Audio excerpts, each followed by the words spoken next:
Yom HaShoah 5783-2023. Tout d'abord, je voudrais rendre un hommage à un ami combattant de la mémoire, fils de déporté. Je dédicace ce propos à la mémoire de Jacques Decalot, porteur du flambeau, du souvenir à Nîmes et à sa région. C'était le fils d'Estelle Attas, épouse de Decalot, qui a été déporté par le convoi 74, avec ses parents, avec ma grand-mère, ma mère et ma tante. On dit dans le traité Chagiga que les murs ont des oreilles, mais également une mémoire. J'en ai fait l'expérience. Alors que j'habitais Marseille dans les années 90, à la demande d'une voisine, je suis allé visiter un appartement à la rue Rodokanaki, qui est perpendiculaire à la rue Paradis.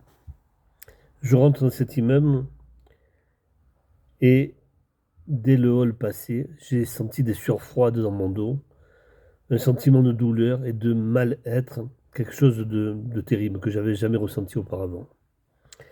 Je me suis empressé de ressortir de cet immeuble et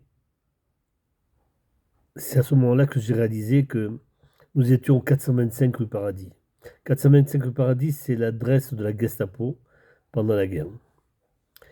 C'est dans cette même adresse que ma mère, avec ses filles, donc Violette et Claire, ma mère, ma grand-mère, ont été arrêtées le 8 avril 1944. J'ai ressenti, 50 ans après, j'ai ressenti la douleur de tous ces êtres qui sont passés par ce bureau de la Gestapo. Cette souffrance qui était ancrée dans les murs, ça m'a glacé.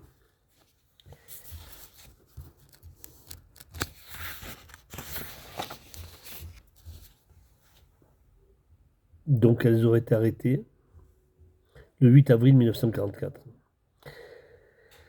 Elles ont été internées à la prison des Baumettes. De là, elles ont été envoyées à Drancy et pour être finalement déportées à Auschwitz. Où à leur arrivée, ma grand-mère, avec ma tante, ma jeune tante Violette, et les parents d'Estelle ont été gazés dès leur arrivée. Comment raconter la Shoah? Il n'y a pas de mots. Comment ces jeunes femmes qui venaient d'une région ensoleillée, avec un ciel bleu, avec des oiseaux qui chantaient dans le ciel, avec des gens aimables autour d'elles, comment ces jeunes femmes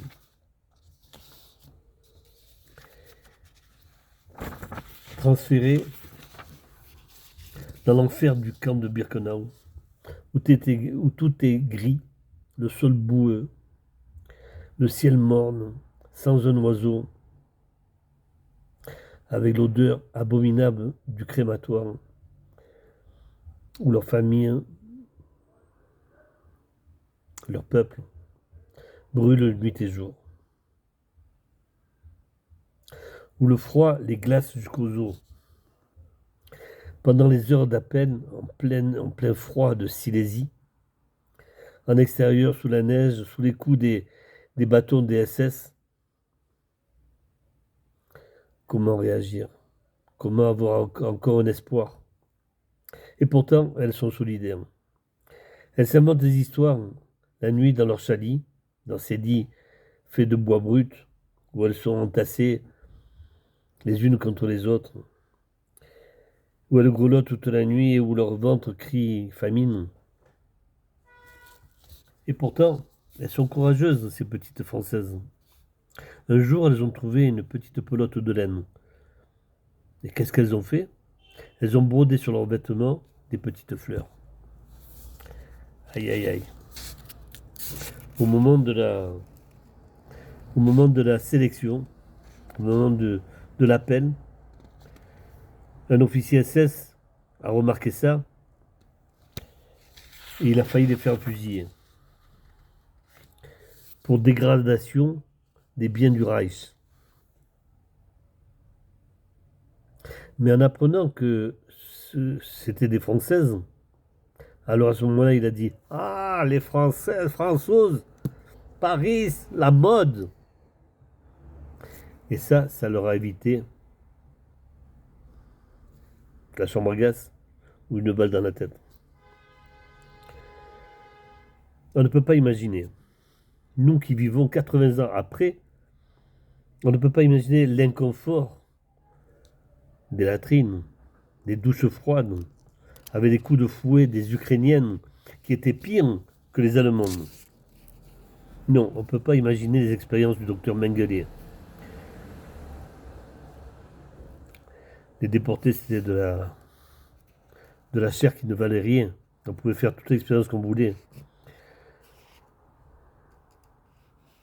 On ne peut pas imaginer la rage des chiens loups qu'on lâchait pour dévorer des cadavres qui étaient encore hier votre sœur, votre mère ou un parent proche et qui s'éteignent doucement d'épuisement.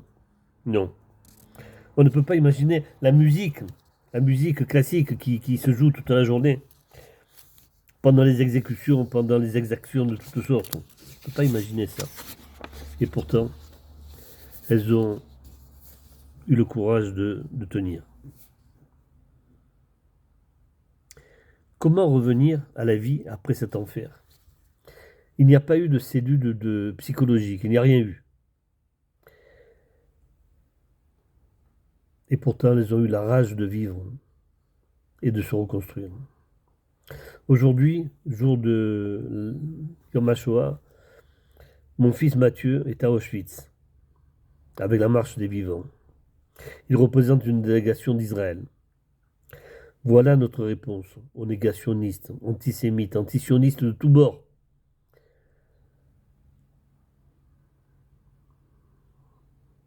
Am Israël Chai.